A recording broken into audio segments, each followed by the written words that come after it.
Welcome to Inside the Clubhouse. From AT&T Park, here's Greg Papa. Welcome to Inside the Clubhouse, the off-season. I'm Greg Papa here at AT&T Park, and coming up in the next 30 minutes, I'm going to drop by the actual Giants clubhouse here at AT&T Park. We're going to talk baseball with the managing general partner of the Giants, Bill Neukom, their general manager, Brian Sabean, and their manager, Bruce Bochy. We'll also be joined by relief pitcher Sergio Romo. The Giants have been busy bolstering their roster with the new acquisitions of Aubrey Huff and Mark DeRosa, and the club also brought back the versatile Juan Uribe for his added punch. Baseball season is obviously year-round for all of us, you the fans, and the Giants organization themselves, and recently the Giants held their winter conditioning camp. Feet over, don't cross the feet over. Go straight up. This week I want to accomplish just learning a little bit more about good fitness for the off season and what's going to help me to get through so I can be strong and healthy for the upcoming season. Slam your foot down. Turn it on. Go. These guys do it for a living. It's their job to teach us to learn how to train, so just learn from the best. This left knee. Keep it in line with your hips. Good adjustment.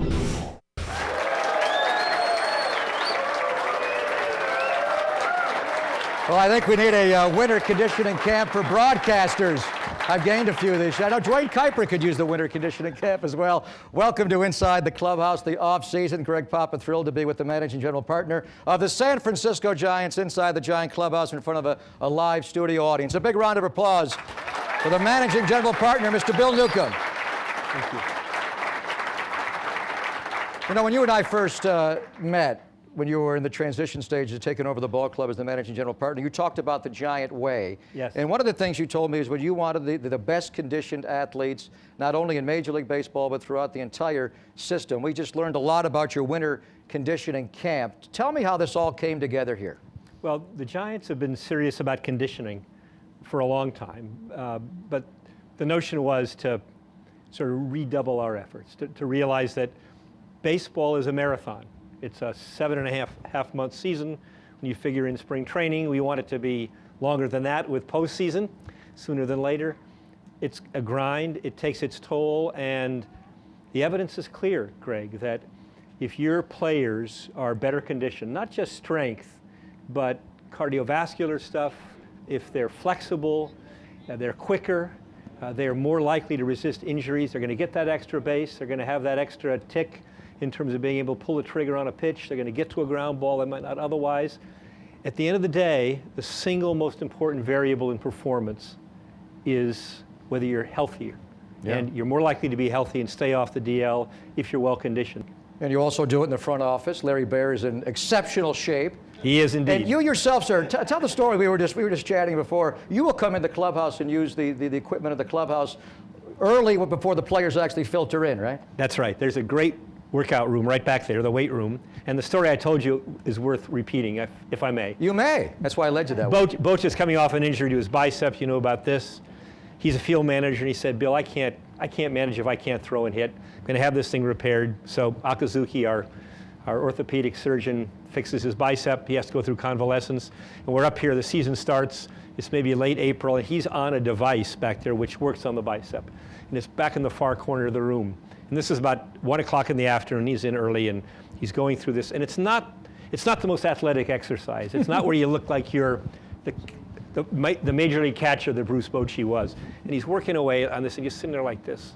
And I'm up on Randy Johnson's bicycle, hoping Randy won't come in before I get off of it. And so the two of us are in there, and in walks Brian Wilson. And he walks in and he sees his field manager looking like a schoolgirl. Mary Poppins. Doing an upside-down bicycle. And he looks over at me and wonders who this guy is and why he could possibly be in this room. And Bochy, not missing a beat, looks up at me and he says, Willie, if you want to look like us, you got to work like us. That's the Giants way, ladies and gentlemen. Speak a little about the minor league system where it is, because the Giants just had a huge honor this offseason. Topps voted you the organization of the year for the first time ever. Yep. And 60% of all the minor league teams won this year. 3 won championships, 4 went to the final round of their league. Talk about what you expect from your minor leaguers now as you progress into next year and beyond, Bill. Well, we have some just terrific talent in our minor league system, all the way from the team in Dominican Republic, to our rookie league team, low A, high A, double A, triple A, Arizona Fall League, Arizona Instruction League. Lots of ways for these young, great athletes to learn how good they can become as baseball players. And in 2009, we were blessed. We had the best cumulative winning percentage in the minor leagues of any team in baseball. It was .603. You don't do that cumulatively. You just don't. I don't know if that's happened in 10 or 15 years. And the next closest was a team from New York. Doesn't matter which one, which is .55. So big margin between the Giants and the Yankees cumulatively farm system. That's because we scouted well, we drafted well, and we're teaching well down there and giving those kids every chance to come up here. In addition to, we always talk about the farm system, it's develop, meaning develop their skills, and it's win, teach them how to win as a team. So we had a great winning percentage. And in terms of the talent, you're gonna talk with the baseball guys about this, Greg, but we have some bona fide Major League Baseball contributors, young players who are in our system, who not just our scouts, but baseball people generally think are likely to come to the major leagues, stick in the major leagues, and contribute in the major leagues, better than league average performance in their positions or as pitchers. Up next on Inside the Clubhouse, we'll discuss the 2010 Giants as we are joined by General Manager Brian Sabean and Manager Bruce Bochy.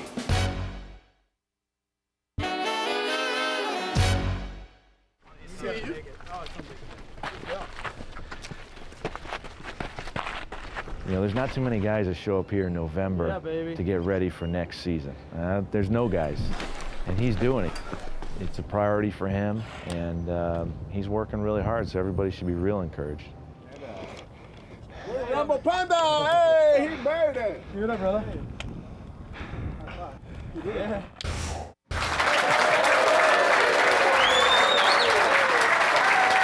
Look at this.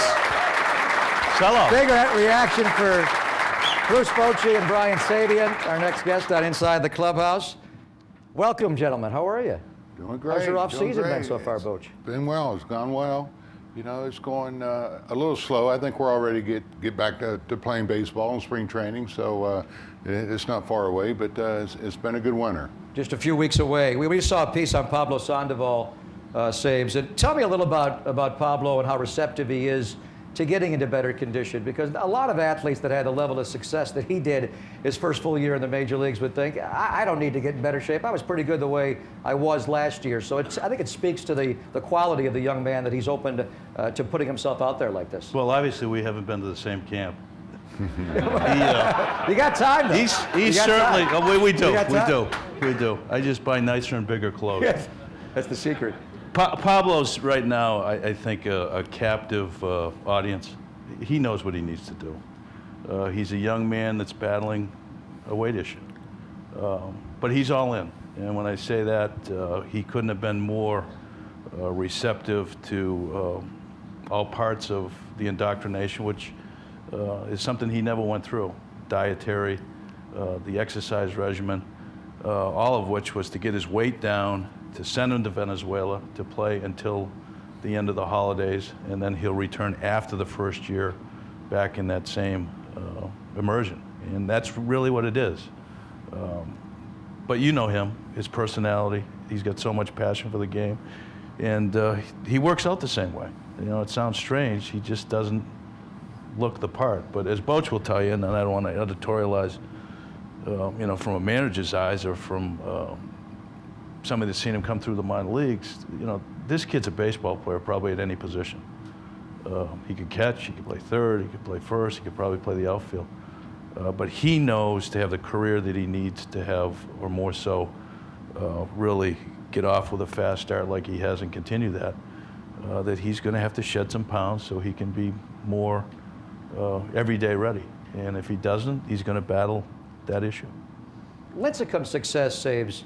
Has that changed the way the game is scouted today? Because, you know, he kind of fell in your lap there because people thought he's just too little. He's not going to be able to do that in the major leagues. Is it opened up your world, scouts' worlds, that you don't have to be 6'4" and 2 1/4 to pitch in the major leagues? Well, what's interesting about him and how we scouted him, his folklore had started at the University of Washington, where You know, this kid would throw 140 pitches on, let's say, a Friday or Thursday, and he might be in relief closing the game on a Sunday. Now that sounds odd. That probably is standard for, you know, major college baseball, especially when you have a go-to person like him. Bochy's son pitches at Kansas, and it's much like that with any pitcher that can throw strikes. But in Timmy's case, he proved that he had a rubber arm, and we were able to have a home court advantage by who was in the area scouting him on a repeated basis, seeing him from start to start. And this kid the next day would be out throwing long toss after he had thrown 140 pitches. As well, he never iced his arm. And as Bochy can tell you, he was a quick study with a bat. This kid had never really swung the bat, and now he's a pretty good hitting pitcher. So in a lot of ways, it has changed people's minds that you might not have to look for all the size and all the strength, and it comes in different packages. And we're going to see one coming up in a moment with Sergio Romo. Before I let you go, Bochy, the level of expectation, has it changed now off the success you had last year to get to 88 wins and challenge all the way to the final week of the regular season as far as making the playoffs? Does it change your expectation going into the new year now? Well, sure. I think it does. I think this past year we reached up and grabbed a bar that was pretty high. And we would like to grab the next bar, and that would be to get to the playoffs. So, you know, that's a message that I know I'll be talking about this spring. But, you know, we're not satisfied with, you know, having a winning season and improvement from the year before. You know, you want to get to postseason. That's why you play the game. And I think now that the team's gotten more into a win mode, I think they feel the same. I think they're going to expect more out of themselves, and as we should. And we have a great foundation here, and you know, this is a club that showed that they can play with anybody. And now it's up to us to up the ante, raise the bar, and grab it. Next, we go to the bullpen. Giants pitcher Sergio Romo joins us as Inside the Clubhouse. The off-season continues.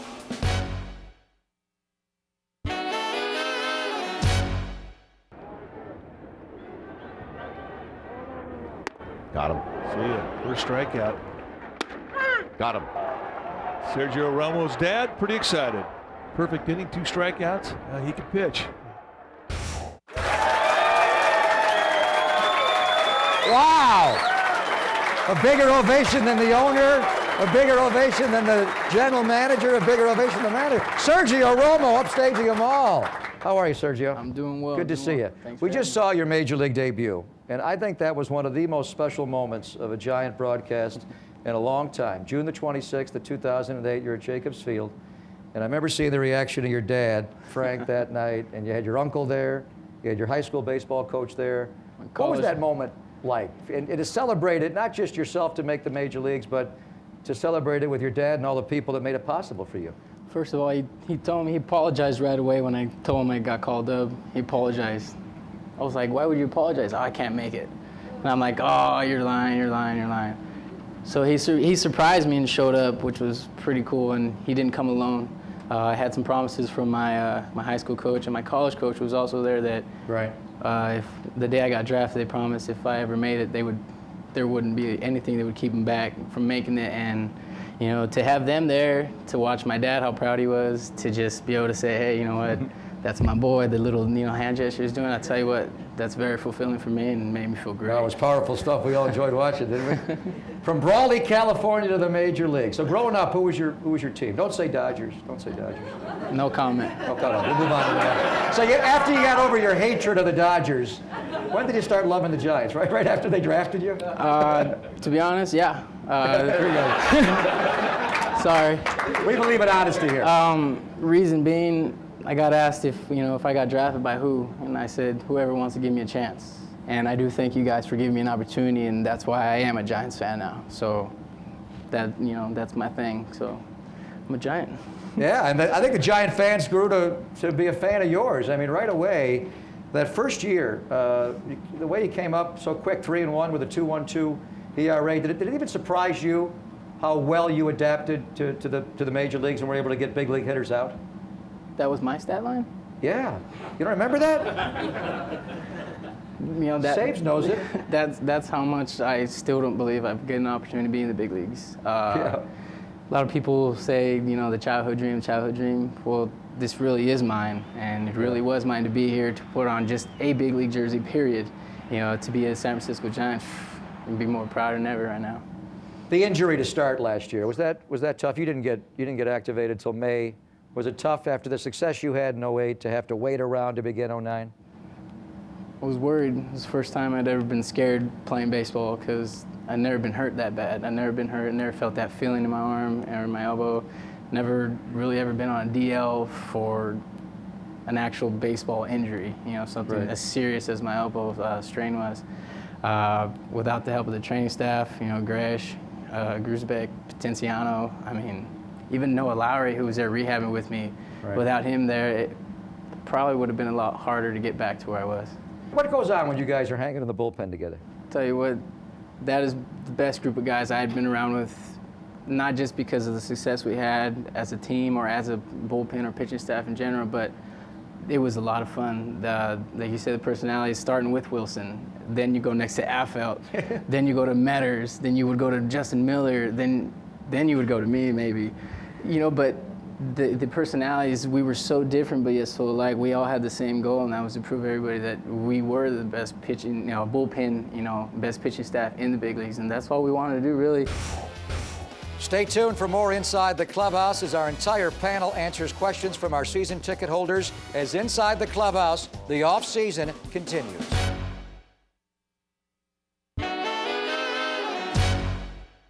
Short and quick, short and quick.